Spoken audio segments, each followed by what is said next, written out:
сега покрай перките, така наречените перки, аз така си зададох няколко пъти въпроса, ама защо, както и вие си задавате въпроса, защо не идват другите общини съветници?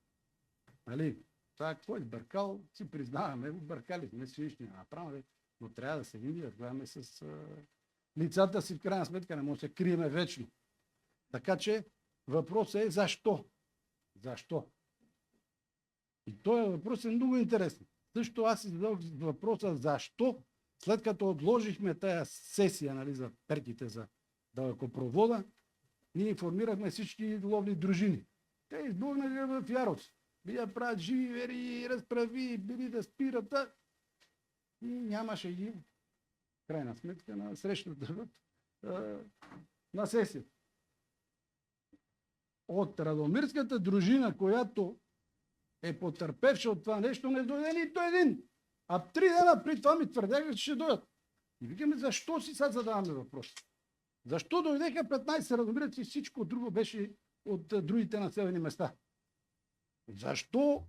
Сега се сещам в движение. Защо всички, които са против соларите, 80% са от други населени места? Радомирци мълчат или ако кажат нещо от анонимни профили. Това, не. Това някой ще си помисли.